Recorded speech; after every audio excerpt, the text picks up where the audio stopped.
guys. Thought I'll do a little vlogging while I am driving back home. As you guys know, I do Lyft. Bless me.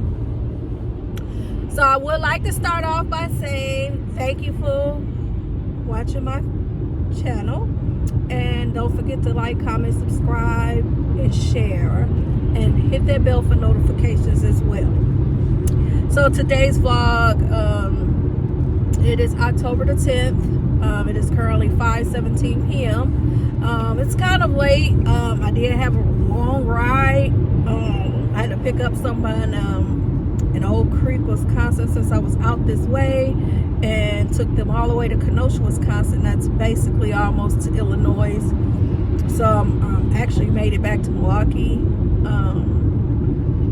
now. So I thought I'd do a little vlogging before I get home. So I wanted to come on here, just hold up, a little chat with you guys, because I'm typically more or less just showing the things that I'm doing, or doing shorts. I do a lot of short videos, you guys. Dances, maybe just doing like, what do you call those? Well, I'm doing mouth overs, kind of like doing videos, things like that. I just do a lot of different things, but I do a lot of shorts. So today's vlog, or today's conversation that we're gonna have, it may be a total of probably 15 minutes. Just for this part, I was watching Miss Gina Janine's vlog. She just posted less than an hour ago. It was just about an hour. I watch her faithfully. I love her. She is one of my favorite vloggers, you guys. I love her channel, so please go subscribe to her channel. She has over 220,000 subscribers. I am trying to get there. I know it takes time, it takes hard work, so I am definitely willing to put that work in, and that's the reason why I am always doing videos. My phone and camera is full. I have to empty out my my memory card. I did just order a different memory card that I could put into my phone. I found it on TikTok, where you basically can vlog and put it right onto the memory card. You slide it in your phone, and I think you can use it for like iPhone C charger, the older iPhone charger, and I think Android. But I'm waiting for that to come, and I'm super excited to see how that may work for me. So today I'm just gonna hold a chat for you guys. I haven't did a video since my I did a small little almost 4 or 5 minute vlog I just posted, so you guys make sure you go watch that.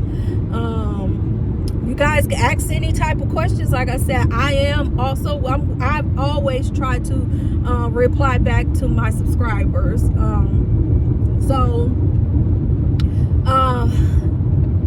I really haven't did like a huge vlog since my surgery, when I was in the hospital. So the thing about this is that I'd probably say like 2 weeks after the surgery, maybe 3 weeks after the surgery, I was having some chest pains, and I didn't know what was happening, so they sent me to the ER to make sure that I didn't have any blood clots,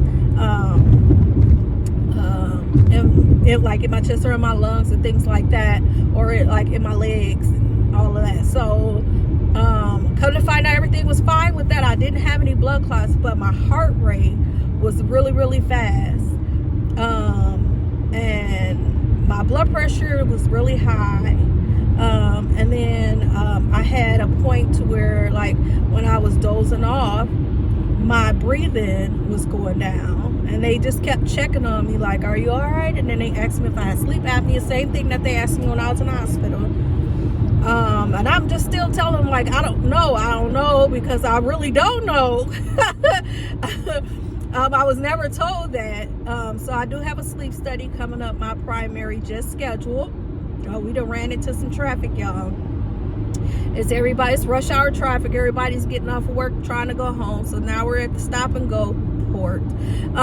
So yeah, anyways, they scheduled a sleep study for me. They're doing a split sleep study, so I have one coming up where one night I'll be doing, and I have to be there like by 8, and then I don't get done until like 5, I think 5 or 6 o'clock in the morning. So yeah, I got to do that. Then I have to do it a second day. But from that test, they'll determine how many times I stop breathing while I'm sleeping or my oxygen level goes down. That's going to be annoying because I'm going to have to try to sleep away. I need to try to sleep a way that's comfortable for me. And I bring my stuff that I sleep with and everything. And I can't put lotion on. That's going to suck. But it's cool. I got to do it for my health. And then, so I got those 2 things to do. And then yesterday, I was having chest pains again. So I was out driving and I kept going. Like I was picking up patients and dropping them off and doing what I'm supposed to do, doing my job, you know. And and then all of a sudden, it started off like for like the couple of days, like a day or 2 before that, like my left arm, would you go? Get up there. You all the way back here. Like, are you scared? Just drive. Yeah, I'm sorry. I don't have road rage, I promise, but I do have issues with stupidity with people, the way they drive. And if you're scared to freaking drive, then you need to get in the slow lane. That's how I feel. Let me go around her because it's ticking me off. She holding up traffic. Like, is she the one causing the traffic jam, idiot? Like, everybody else is going at regular speed and she literally going like 25 miles an hour on the expressway. You shouldn't drive on the expressway if you're scared to drive. Just FYI for anyone out there, because that could cause accidents, real bad accidents, and people getting hurt. So if you're nervous of driving on the expressway, going at a high rate of speed, you should not be on there. You should go on the street and do the regular speed and get home like that. If you go on that same speed as if you're on the street, you're going to get home the same exact time. So there you go. Back on subject. And I don't condone road rage, period. I just was like, what's going on? She's not driving right, but I had to make sure she was okay. But for what I'm seeing, she is okay. She's just holding up traffic. And like, she got traffic bagged up back there, literally. I know they just as mad. The semi even got from behind her. So, anyways, back on track again. So, yesterday, well, the day before that, a couple of days before that, I was having like really bad, like every time I pull, like try to lift my arm up, it was pulling like up under my arm in my chest area, and like I was feeling like pulling and achy, like down my hand, all down my left arm and in my hand. But I'm taking it as maybe I pulled a muscle or something. I don't know, but I did tell my doctors, and they was like, oh, that has nothing to do with the back surgery. Okay, whatever. So y'all don't care about the information that I'm giving to y'all. So I just go about my business. And then so yesterday I'm driving, I'm working all day, and all of a sudden I had one small pain in my chest. So it felt like gas, you know, like you got a burp and nothing's coming up, right? That's how it felt. And so that's what I did. And I'm like, okay. So I burped a little bit and it was okay. Like the pain had went away a little bit. So I was like, oh, okay, now I got a little relief. That's what it was. Like that. Excuse me, y'all. I'm sorry. It's bodily function. Everyone does it. Sorry. So I'm like, okay, cool. And then all of a sudden, maybe like 10 minutes later, another pain comes. Bam. And that one is a little worse. So I'm like, what in the world? I'm just like kept rubbing my chest and things like that. And I'm like, this is weird. I'm like, if it's keep happening, then I'm going to call my doctor and see if I can go in as a walk-in. And so 10 minutes later, it happened again. And it's about the same as that one. And I'm like, yeah. I said, now I'm getting nervous. So I called my doctor's office. I had been trying to get in contact with them all day for like 2 hours. Something was going on with their phones where they wasn't answering. So I finally got somebody to pick up, and I'm telling them what's going on, and I'm like, can I come in and see the doctor? So they didn't have any walk-in openings yesterday. So they was like, come in tomorrow, which is today, to get checked out. So I'm like, oh, okay, all right, good. But I'm like, man, this pain is hurting, and you know. So they like, if it gets any worse, then yeah, go to the ER, definitely. We don't want you to, you know, be sitting around waiting to come in and see the doctor and you're having chest pains like that. So I was like, okay. As soon as I hung up, I'm like, I called my husband. You gonna hit me, lady? You flying. Slow it down. These people drive reckless. I swear, y'all. I'm so happy I'm about to be at home because everybody rushing to get home and they will cause an accident. Yeah. Anyways, the pain got worse. So I called, after I hung up with the doctor's office, I called my husband and I'm like, I'm having chest pains. I'm finna go to the ER. And he's like, okay. Now, as I'm on the phone with him, all of a sudden the pain got worse. And I felt this pain. It was pressure in the middle of my chest all the way to my back. I felt that, and it hurted so bad I could barely even say 2 words, you guys. I was just like, yeah, okay, all right. He's like, let me know what they say, because, you know, he works, you know, later. So I just had to make sure. I was like, okay, I didn't want to get him up. So I'm like, all right, I will. At this time, I'm not knowing one of my son's exes worked at the hospital or whatever at this time. But the pain got so bad, y'all. And I thank God when it started really, really happening like that, I was literally like 6 blocks away from the hospital. Like, it was hurting so bad, I was literally contemplating just pulling over and calling 911 for them to come get me. But I was just like, leaving my car like this is not, and it probably wasn't good. I probably should have did that, but I'm glad, thank God, that I did make it. So I pull up in the parking lot of the ER. All the spaces are gone. Now it's the sheriff's car sitting in one of the spots. And I seen a girl they pulled in before me. And she was getting out and she worked there. And I blew the horn, like I tooted the horn at her, like my chest is hurting. Could somebody please bring me a wheelchair out here? She tells the triage nurse, they come running out. They tell the sheriff they had to move their vehicles because they had to park my car in that spot or whatever. They get me, they take my vitals and everything. See, my heart rate was high, my blood pressure was high, my oxygen was low. I was like nauseous, you guys. I was nauseous. I was like I was gagging, trying to throw up, but it was like, it wasn't, you know. And so they get me, they take me straight back, get me in there, put the EKG thing on me, check my heart and stuff, and they seen that my heart rate was really, really high. I was still nauseous, like gagging. I was hot, I was sweating, y'all. That's how bad it was hurting. My chest was hurting, things like that. So they're doing their test. They provided me some nausea medications through the IV. Now, mind y'all, my veins are so bad because of when I was in the hospital in 2006. They had stuck me so much in the hospital when I had the hysterectomy. They blew a lot of my veins.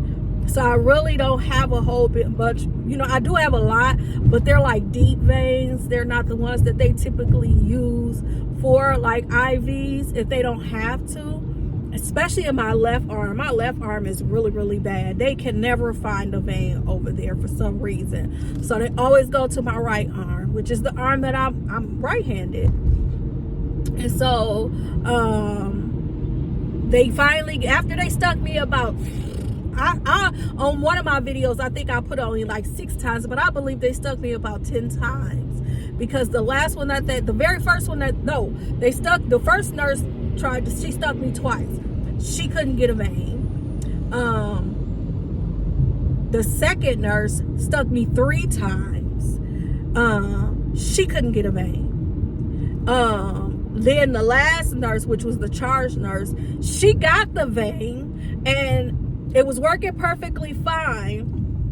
And then they got that in there, administered the medications that they had to give to me, which was nausea medication, pain medication, acid reflux medication, all little stuff like that they were trying to rule out as far as with chest pains and things like that. And so now the phlebotomist had to come in and get blood. Now he stuck me, but he did one time. He did excellent. I can give him kudos, thank you, a hand clap, a rating 1 out of 10. He gets a 10. He did excellent because it didn't even hurt. He got the blood and was gone. So now I have to go have a CT scan. So now at this point, because I'm allergic to the contrast dye, they have to administer Benadryl and some other stuff. Forgot what they call it. So that got me sleepy. The nauseousness is gone because they gave me some nauseous medication through the IV. That finally helped after the second time that they gave it to me. And then that's the other stuff they gave me, the Benadryl and all that. That had me sleeping. So I was dozing. They wheeled me down there, and they, with the contrast dye, first they flushed your IV. It kind of like, when she flushed it a little bit, it kind of burned a little bit, and I was just like, okay. I said it only burned for a second, and then it was gone. She was like, okay, we should be good then.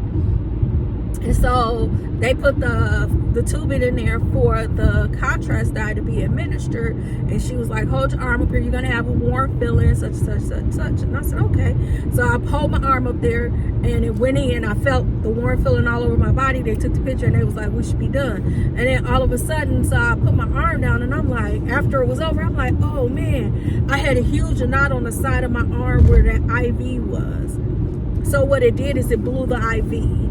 But they were able to get the picture of, you know, my chest and my lungs and stuff. So I was happy about that. But I'm like, now I'm like, my arm is hurting and it's like super hard and swollen because it blew the vein and that other fluid, whatever it was, because they flushed it afterwards. All of that went into my, it absorbed in my muscle and didn't go through the vein right properly because it blew it. And so, I got through that part. I let the nurse know. They took that out and they had to put another IV in. So now they know that I have bad veins. Anytime I go to the hospital or to the doctors, things like that, and have to have an IV inserted, they would have to get the specialist to come in with the vein x-ray thing. It's some type of machine that they use where it's like a sonogram type thing where they locate your vein and then able to put the IV in. So I have hard veins to find. She stuck me once. She was like, dang, it blew. She couldn't get it. And all of a sudden, the one nurse came in and I'm telling her, I'm like, yeah, no, they told me they got the picture. I was like, they flushed it, that they did it. And then I think she flushed it again. And so she was like, hold on, wait a minute. So she checked the, right before the lady got ready to stick me again, she checked the system and was like, oh, they did get the pictures. And matter of fact, oh, she's discharged. I said, oh, thank you, Jesus. Now, mind y'all, with all that being said, they did tell me some of my blood levels, dimer or something like that, was kind of high. They never said anything else. They told me to follow up with my primary. So I did that. I did keep the appointment they provided for me today. I went to my doctor's appointment today. They looked at everything that they sent over there to them. And the results was, dun, dun, dun, dun. I had a small heart attack, you guys, yesterday.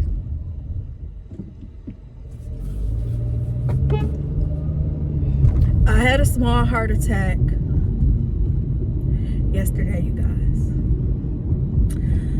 So they ordered, I gave them here and there. I have to go back tomorrow and go get the blood work done tomorrow. And then I have an appointment with another doctor tomorrow. And then I have my sleep study, and I'm waiting for them to call me to schedule the appointment at our heart hospital here, cardiologist at St. Luke's Hospital. And they said they have to do something called a catheterization, where they go into your groin up to your heart to make sure that you do not have any blockages, and go from there. So yeah,